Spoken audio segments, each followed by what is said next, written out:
நம்ம எல்லாருமே காதலிச்சிருப்போம். ஆனால் எல்லாரோட காதலும் ஒன்று சேர்ந்துருக்காது. நீங்கள் காதலிச்சு பிரிஞ்ச ஒரு பொண்ணை அவங்கள திரும்பவும் காதலிக்க உங்களுக்கு ஒரு வாய்ப்பு கிடைக்குது. நீங்கள் என்ன பண்ணுவீங்க?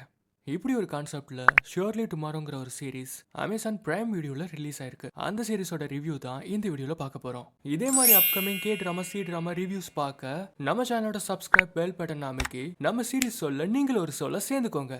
இந்த சீரிஸ்ல பார்க் ஷியோ ஜூன் அப்புறம் வான் ஷியான் முக்கிய லீடா நடிச்சிருக்காங்க. இந்த சீரிஸோட கதை என்னன்னா, ஹீரோ ஹீரோயின் ரெண்டு பேருமே காலேஜ் படிக்கும்போது லவ் பண்ணுவாங்க. ஆனா சில பல காரணங்கள் காரணமா பிரிஞ்சிருவாங்க. திரும்ப 8 வருஷம் கழிச்சு மறுபடியும் லவ் பண்ணுவாங்க.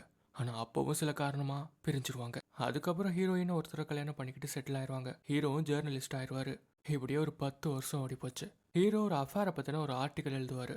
அந்த அஃபேர் ஸ்கேண்டலில் மாட்டிக்கிட்டது வேற யாரும் இல்லை, நம்ம ஹீரோயினோட ஹஸ்பண்ட் தான். இந்த ஆர்டிகல் மூலமா இவங்க திரும்பவும் சந்திச்சுக்கிறாங்க. இதுக்கப்புறம் அவங்களோட கடந்த காலத்துல என்ன நடந்துச்சு, 2 முறை ஒருத்தவங்க காதலிச்சு பிரிஞ்சிருக்காங்கன்னா அப்ப அது என்ன காரணமா இருக்கும்? அதோட 3வது முறையா ஏற்பட்டிருக்க அந்த சந்திப்பு மூலமா அவங்களோட காதல் திரும்பவும் மலர்ந்துச்சாங்கிறதான் கதை. இது கொஞ்சம் பொறுமையா நகரக்கூடிய ஆனா போர் அடிக்காத ஒரு கதைன்னு சொல்லலாம். ஹீரோயினோட கேரக்டர் பத்தி சொல்லணும்னா, அவங்க ஒரு பணக்கார வீட்டு பொண்ணு.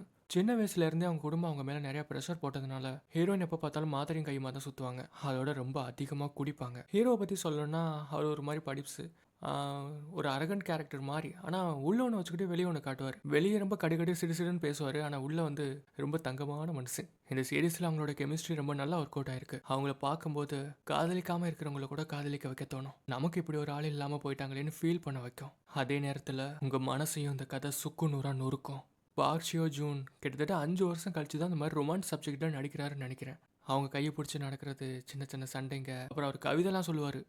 அதோட காமெடியும் பண்ணுவார் நல்லா. அவர் பண்ணுறதே சில நேரத்தில் காமெடியாக தான் இருக்கும். அது போக அவர் காலேஜ்லேருந்து ஒரு 3 ஃப்ரெண்ட்ஸ் இருப்பாங்க இப்போ வரைக்கும். அதில் ஒரு பொண்ணு ஃப்ரெண்டு இருக்கும், அது பேசுகிறதே காமெடியாக தான் இருக்கும். அப்புறம் அவர் ஒர்க் பண்ணுற இடத்துல இன்னொரு காமெடி கேரக்டர் இருக்குது. ஸோ ஷார்ட்டாக சொல்லப்போனால், அந்த அஃபேரில் அவர் கை வச்சதுனால அதால் வரப்போகிற பிரச்சனை, அப்புறம் அவரோட இந்த பழைய காதல், இதை சுற்றி நடக்கிறதான் கதை. இதில் மொத்தம் 12 எபிசோட்ஸ் இருக்குது. வாரம் வாரம் 2 எபிசோட்ஸ் ரிலீஸ் பண்ணுவாங்க. நாங்கள்லாம் எபிசோட பார்த்துட்டு தான் வந்து ரிவ்யூவே பார்க்குறோன்னு சொல்கிறவங்கலாம் கமெண்ட்டில் ஹார்ட் போட்டு போங்க பார்க்கலாம். அப்போ தானே தெரியும் இந்த சீரீஸ்க்கு எவ்வளோ தீவிரமான ஃபேன்ஸ்லாம் இருக்கீங்கன்னு. ஸோ அவ்வளோதான் இந்த ரிவ்யூ. இதே மாதிரி K drama C drama reviews பார்க்க நம்ம சேனலை ஃபாலோ பண்ணிக்கோங்க. ஸோ அது வரைக்கும் டாடா, பை பாய்.